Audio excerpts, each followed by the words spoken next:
ஆஹா! வசுமதி, என்ன வீடே ஒரே மணக்கிறது. ஓ, மைசூர் பாகும், முறுக்கு, ஓமப்பொடி எல்லாம் ரெடி ஆயிடுத்தா என்று சொன்ன வண்ணம் டப்பாவிலிருந்து ஒரு சிறிய சைஸ் மைசூர் பாக்கை வாயில் போட்டுக்கொண்டார் வீரராகவன். வாயில் போட்டதும் கரையிறதே, ரொம்ப ஜோராக வந்திருக்கு. குழந்தைகள் நன்னா ரசித்து பிடிச்சி சாப்பிடும் என்றார்.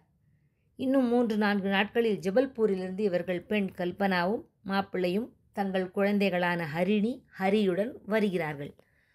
மாப்பிள்ளை பரத்துக்கு அலுவலக வேலை ஒன்று உள்ளதால் அவர் இவர்களுடன் சேர்ந்து டூர் செல்ல வரவில்லை.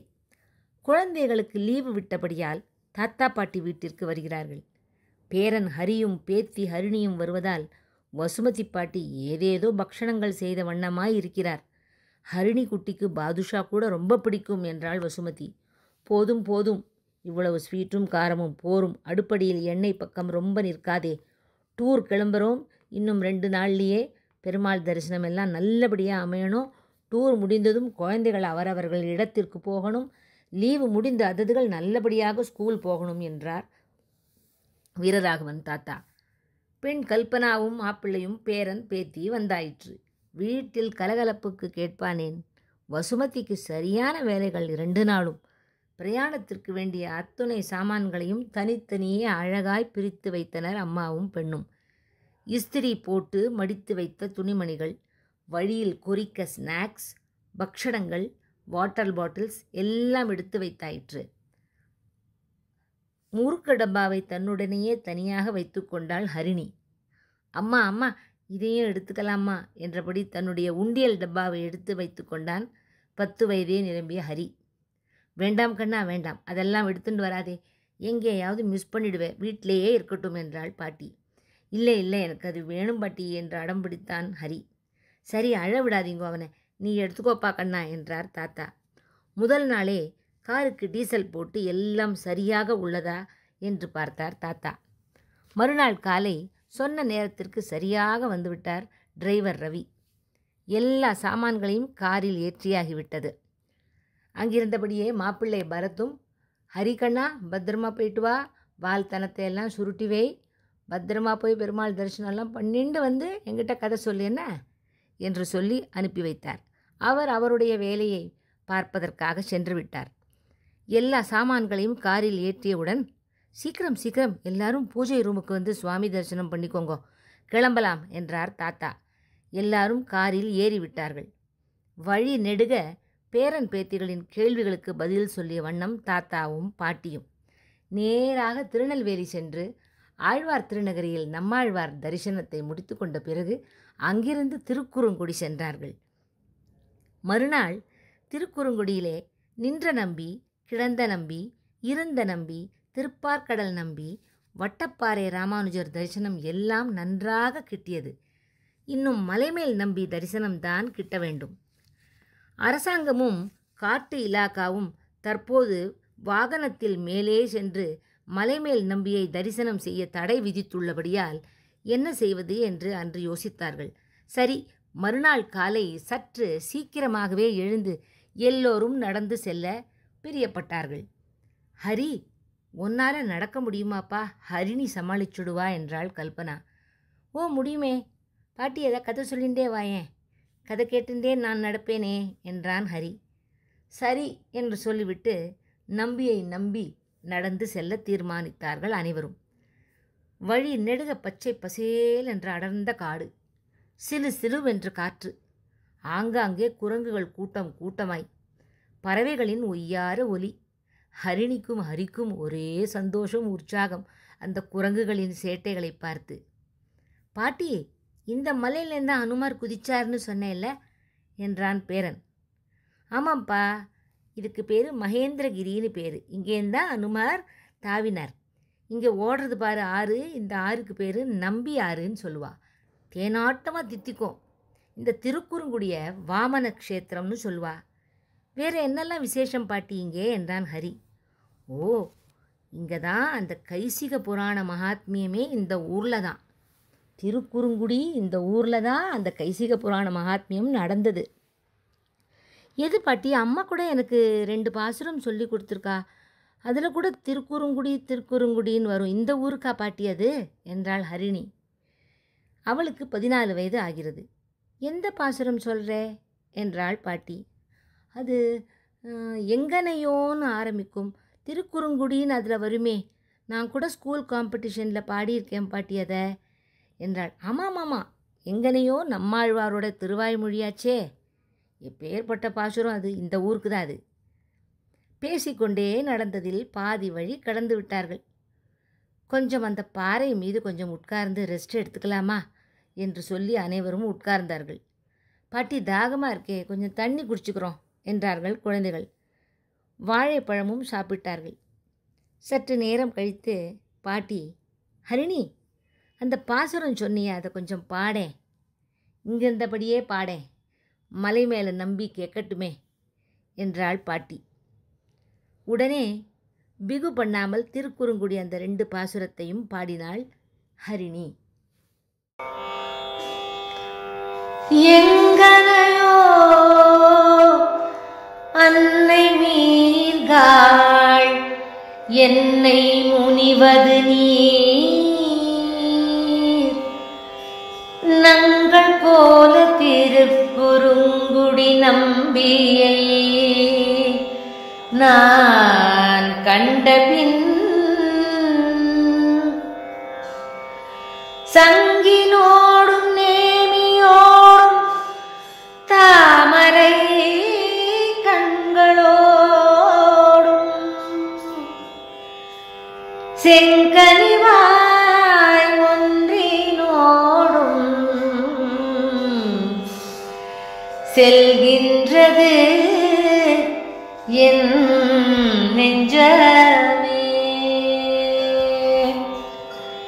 என் நெஞ்சினால் நோக்கி காணீர் என்னை முனியாதே, என் நெஞ்சினால் நோக்கி காணீர் என்னை முனியாதே. தென்னஞ்சோலை திருக்குறுங்குடி நம்பியை நான் கண்டபின், தென்னஞ்சோலை திருக்குறுங்குடி நம்பியை நான் கண்டபின், மின்னும் நூலும் குண்டலமும் மார்பில் திருமருவும், மின்னும் நூலும் குண்டலமும் மார்பில் திருமருவும், மண்ணு போடும் 4 தோடும் வந்து எங்கும் நின்றிடுமே, மண்ணு போடும் 4 தோடும் வந்து எங்கும் நின்றிடுமே.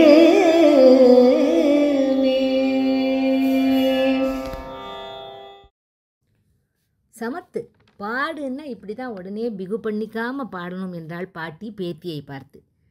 இந்த க்ஷேத்திரத்தில் கைசிக பண் பாடின நம்பாடுவான் சரித்திரம் தெரியுமா என்று திரும்பவும் நடந்தவாறே கதை சொல்ல ஆரம்பித்தாள் பாட்டி. அதாவது பாணர் குலத்தில் பிறந்த ஒருத்தர் நம்பாடுவான்னு பேர். அவருக்கு தினம் மலைமேல் நம்பியை போய் பார்த்துட்டு ஒரு பாட்டு பாடிட்டு தினம் வருவாராம். அவர் இப்படி தான் ஒரு நாள், அதாவது கார்த்திகை மாதத்து சுக்லபக்ஷ ஏகாதசி அன்னைக்கு மலை மேலே நடந்துட்டு போயின்னு இருக்கச்சே ஒரு பிரம்ம ராட்சசன் அவரை பிடிச்சுண்டு, எனக்கு பசிக்கிறது, இன்னைக்கு நீ தான் எனக்கு உணவு, நான் ஒன்று சாப்பிட போகிறேன் அப்படிங்கிறான். பூதமா பாட்டி என்றான் ஹரி. ஆமாம், ராட்சசன், அவர் புச்சின் போயிடுதா, பாவம் பாட்டி என்றான் பேரன். முழுக்க கேளு. அந்த நம்பாடுவான் என்ன சொல்கிறார் அந்த ராட்சசன்கிட்ட, என்னை இப்போ விட்டுடுப்பா, நான் மலை மேலே போய் நம்பியை பார்த்து பாடிட்டு கீழே வந்துடுறேன், அப்புறமா நீ என்னை சாப்பிட்லாம் அப்படிங்கிறார். அதுக்கு அவன் சொல்கிறான், நீ வரமாட்ட, நிச்சயமாக நீ வரமாட்ட, பொய் சொல்லாத அப்படிங்கிறான் ராட்சசன். அதற்கு அவர் சொல்கிறார், நான் கொடுத்த வாக்கை சத்தியமாக காப்பாற்றுவேன், இல்லைனா எல்லா பாவமும் என்னை வந்து சேரட்டும், கண்டிப்பாக வரேன், இப்போ விட்டுடேன் அப்படின்னு சொல்லிவிட்டு மலை மேல் உள்ள நம்பியை போய் பார்த்து பாடிட்டு தரிசனம்லாம் ஆன உடனே கீழே இறங்கி வரார். அப்போ பகவானே அடையாளம் தெரியாத யாரோ மாதிரி வந்து, அந்த பக்கம் போக வேண்டாம், ராட்சசன் இருக்கான் என்று சொன்னதும், பரவாயில்ல, எனக்கு வாக்கு தான் முக்கியம், கண்டிப்பாக வரேன்னு சொல்லிட்டு வந்திருக்கேன், அதனால் நான் கண்டிப்பாக கீழே போகணும் அப்படின்னு சொல்லி பிரம்ம ராட்சசன்கிட்ட வரார். அந்த ராட்சசனும் இது மாதிரி யாரும் சொன்ன சொல் தவறாமல் வரமாட்டா, அப்படின்னுட்டு பாடுவானை ஒரு வினோதமாக பார்க்குறான். பார்த்துட்டு சொல்கிறான் தனக்கு ஒரு சாபம் இருப்பதாகவும் அதை பாடுவான் நினைச்சால் நிச்சயமாக மாற்ற முடியும்னு சொல்லி அவர்கிட்ட கெஞ்சுறான். என்ன பண்ணணும்னான்னு கேட்குறார் அவர். ஒன்றும் இல்லை, நீங்கள் தினம் போய் பகவானிடத்தில் போய் பாடிட்டு வரீங்களே, அந்த பாட்டோட புண்ணியத்தை எனக்கு கொடுத்தா என்னோட சாபம் நீங்கும் அப்படிங்கிறான் அவன். அவர் உடனே சொல்கிறார், நான் பகவானை குறித்து பாடுறேனே தவிர எந்த ஒரு புண்ணியத்திற்கான நோக்கத்தோடும் பாடவில்லை அப்படிங்கிறார். அதற்கு அந்த பிரம்மராட்சஸ், உங்களோட பாட்டின் கடைசி பாட்டில் உள்ள புண்ணியம் மட்டும் கொடுங்களேன் அப்படின்னு கேட்குறான். உடனே நம் பாடுவானும் கொடுத்தாராம். அந்த பிரம்ம ராட்சஸுக்கும் சாபம் நீங்கி மனித உறவும் கொண்டுடுத்து. அந்த பாட்டு கைசிகப்பன் ராகத்தில் அமைஞ்ச ஒன்று. அது இன்றைக்கும் கைசிக ஏகாதசி அன்னைக்கு நம் பாடுவான் சரித்திரம் நாட்டிய நாடகமாக அங்கே நடத்தி காட்டப்படுகிறது தெரியுமா என்றாள் பாட்டி.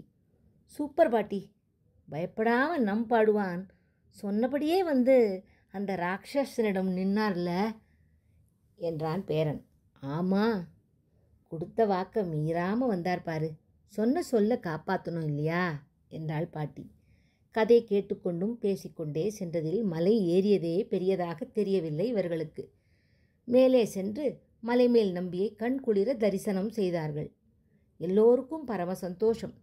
அங்கே கோவிலில் புளியோதரையும் தயிர் சாதமும் கிடைத்தது. சாப்பிட்டு விட்டு கீழே இறங்கினார்கள். நம்பியின் அருளால் நல்லபடியாக கீழே வந்து விட்டார்கள். கீழே வந்ததும் தாகமாக இருந்ததால் இளநீர் வாங்கி குடித்தார்கள். காரை துடைத்து சுத்தம் செய்து கொண்டு இருந்தார் டிரைவர் ரவி. அவருடனே காருக்குள் ஏதோ செய்து கொண்டிருந்தார் வீரராகவனும். கல்பனாவும் ஹரிணியும் கீழே ஒரு கடையில் வளையல்கள் வாங்கிய வண்ணம் இருந்தனர். பாட்டி, வாஷ்ரூம் போகணும், எனக்கு போயிட்டு வரலாமா, என்னோட வாயேன் என்று வசுமதியை அழைத்து கொண்டு சற்று தூரம் நடந்து வாஷ்ரூம் இருக்கும் இடம் சென்றார்கள் பாட்டியும் பேரனும். வாஷ்ரூம் நல்ல சுத்தமாக இருந்தது. பெரிய வாளிகளில் சுத்தமான நீரும் நிறையவே இருந்தது. வெளியில் வந்தவுடன் ஒரு வயது முதிர்ந்த மூதாட்டி அங்கே உட்கார்ந்திருப்பதை பார்த்தார்கள். ஒரு 8 வயது பையன் அங்கேயே கோலி விளையாடி கொண்டிருந்தான். ஹரியும் வசுமதியும் வெளியே வந்தவுடன் நேராக செல்வதைக் கண்ட அந்த மூதாட்டி, அம்மா அம்மா, காசு கொடுக்காம போறீங்களேம்மா, ஒருத்தருக்கு 5 ரூபா, 2 பேருக்கு 10 ரூபா கொடுங்கம்மா என்றாள். ஐயோ, இது கட்டண கழிப்பிடமா, பைசா எடுத்துட்டு வரலம்மா, பர்ஸு எல்லாம் கையில் கொண்டு வரலையே என்றாள் பாட்டி. என்னம்மா இப்படி சொல்கிறீங்க, ஏழைப்பட்டவங்கம்மா நாங்கள், எவ்வளவு சுத்தமாக வச்சுருக்கோம் பாருங்க, தண்ணி கூட ரொம்ப தூரம் நடந்து போய் கொண்டுட்டு வரோம்மா என்றாள் பாட்டி. சரிம்மா, வண்டியை அந்த பக்கம் நிறுத்தி வச்சுருக்கோம், அங்கே போய் எடுத்துட்டு வந்து தரோம், நிச்சயமாக எடுத்துன்னு வந்து தரோம் என்றாள் வசுமதி பாட்டி. ஹரி, கையை பிடிச்சுண்டு வா என்று சொல்லி நடையை கட்டினாள். நீளமான தெருவில் நடந்து வந்து சந்துக்குள் திரும்பி கார் இருக்கும் இடம் வந்தார்கள் பாட்டியும் பேரனும். என்ன, கிளம்ப வேண்டியதுதானே என்றார் வீரராகவன். ஆமாம் ஆமாம், இப்போ கிளம்பினா தான் சரியாக இருக்கும் என்றாள் வசுமதி. கல்பனா, ஹரிணிக்கு என்ன வாங்கி கொடுத்த? வளையல் செட்டா, காட்டு. ஏன், இந்த செட்டோட காதுக்கும் ஏதாவது வாங்கியிருக்கலாமே என்றாள் பாட்டி. இல்லைம்மா, நிறைய இருக்குது அவகிட்ட என்றாள் கல்பனா. தலையை வலிக்கிறது, சூடாக கொஞ்சம் காஃபி சாப்பிட்டா நன்னா இருக்கும் போல் இருக்கு என்றாள் பாட்டி. 1 2 3 4, ஓ 4 காஃபி, குழந்தைங்களுக்கு 2 பால் சொல்லட்டுமா என்றார் ராகவன். சொல்லுங்கோ சொல்லுங்கோ என்றாள் வசுமதி. தெருவில் கும்பல் கும்பலாக மனிதர்கள். எல்லோரும் கோயிலுக்கு வந்துவிட்டு திரும்புகிறார்கள். ஒரு பிச்சைக்காரன் கையில் அழுக்கு பையுடன் நின்ற வண்ணம் ஹரிணியின் பக்கத்திலேயே வந்து நின்றான். ஹரிணி, இங்கே வா, இங்கே வா சொல்கிறேன் என்ற கல்பனா. ஏ ஹரி, ஹரி எங்கம்மா? ஏ ஹரி, ஹரி எங்க போயிட்டான், காணலையே என்று பதறினாள். அந்த பிச்சைக்காரன் இவர்களை பார்த்து, நமுட்டுச் சிரிப்புடன் கையசைத்தான். அடி வயிற்றில் பளீர் என்று மின்னல் அடித்தது போல் இருந்தது வசுமதிக்கு. ஐயோ, ஹரி எங்கேண்ணா? டிரைவர் குழந்தை பார்த்தீங்களா? இல்லையேம்மா, காரு க்ளீன் பண்ணிட்டு இருந்தேன், பார்க்கலையேம்மா என்றான். ராகவன் அரண்டு போய்விட்டார். பகவானே, என்ன சோதனையப்பா இது! அரை மணியில் அமளியாகிவிட்டதே. இதுவரை எல்லாம் நல்லபடியாகத்தானே நடந்தது. பகவானே, என்ன சோதனை இது! உன்னை நம்பி வந்தோமே, எங்களை ஏன்பா இப்படி சோதிக்கிற? மாப்பிள்ளையிடம் என்ன சொல்வது? இவ்வளவு பெரியவர்கள் 4 பேர் கூட போயிருக்கேளே, சின்ன பையனை எங்கே விட்டுட்டேள் என்று கோபப்பட மாட்டாரா? எதிரே சுவரொட்டியில் யாரோ ஒரு 10 வயது குழந்தை படம் போட்டு காணவில்லை என்று எழுதியிருந்தது. அதை கண்டதும் வயிற்றை பிசைந்தது வசுமதிக்கு. அதற்குள் குறுக்கும் நெடுக்குமாக தெருவில் ஆளுக்கு ஒரு மூலையில் தேடிய வண்ணம் ஹரியை காணவில்லை. வசுமதிக்கு மயக்கமே வந்துவிட்டது. அப்படியே உட்கார்ந்து விட்டாள். டிரைவர் ரவி, அம்மா சோடா சாப்பிடுங்கம்மா, இந்தாங்கம்மா, ஒன்றும் ஆகாதும்மா, கவலைப்படாதீங்கம்மா என்றான். அரை மணி நேரம் ஆகிவிட்டது. அதற்குள் ஹரிணி சட் என்று திரும்பி, தாத்தா தாத்தா, அங்கே பாரேன், ஹரி மாதிரியே ஒரு பையன் பாரு என்றாள். ஹரி மாதிரி இல்லடி, ஹரியே தாண்டி அது என்று கல்பனா ஓடி, இங்கே வாடா, எங்கடா போனேன்? அரை மணியா காணலன்னு தேடுறோமேடா, எங்கடா போனேன் என்று பலார் என்று அறை வைத்தாள். டேய் ஹரி, வாடா, எங்கடா போயிட்ட? இப்படி தவிக்க விட்டுட்டேடா எல்லாரையும் என்றாள் பாட்டி. ஹரிக்கு ஒரே அழுகையாக வந்தது. இல்லை பாட்டி, நான் அந்த வாஷ்ரூம் பாட்டிக்கு பைசா கொடுக்க போனேன் என்றான். என்னடா இது, பொல்லாத 10 ரூபா? அந்த பைசா கொடுக்கறதுக்கு போனியா? போனா போகிறது, நம்ம வேணும்னு ஒன்றும் பண்ணலையே, பர்ஸு எடுத்துட்டு போல, அது ஒன்றும் பெரிய விஷயம் இல்லடா என்றாள் பாட்டி. பாட்டி, அப்படி சொல்லாதே.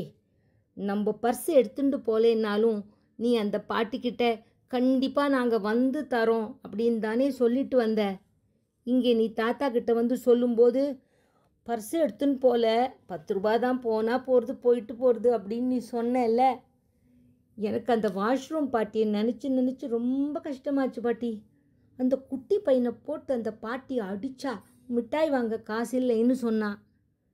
நீ தானே பாட்டி நம்பாடுவான் கதை சொல்கிறச்சே, வாக்கு ரொம்ப முக்கியம், சொன்ன சொல் தவறாமல் நம்பாடுவான் ராட்சசன்கிட்ட மறுபடியும் வந்தான்னு சொன்னியே, அந்த கதையை கேட்டுட்டு நம்ம வாக்கை காப்பாற்றணும் இல்லையா பாட்டி?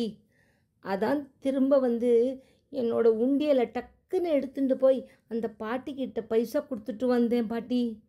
பாவம் பாட்டி அந்த வாஷ்ரூம் பாட்டி. என்னோட கன்னத்தை தட்டி தலையில் ஆசீர்வாதம் பண்ணா என்று அழுகையை நிறுத்த முயற்சித்தான். அரை மணி நேரம் வயிற்றில் புளி கரைத்தது போல் இருந்தாலும் நல்ல சிந்தனை உடைய குழந்தையை அடித்து விட்டோமே என்று வெட்கப்பட்டு தலை குனிந்தாள் கல்பனா. அப்பா ஆஞ்சநேயா, வயிற்றில் பாலை வார்த்தாயே என்று சொல்லி ஊருக்கு சென்றவுடன் சொல்லின் செல்வனுக்கு வடைமாலை சாற்ற வேண்டும் என்று வேண்டிக் கொண்டாள் வசுமதி வீரராகவன்.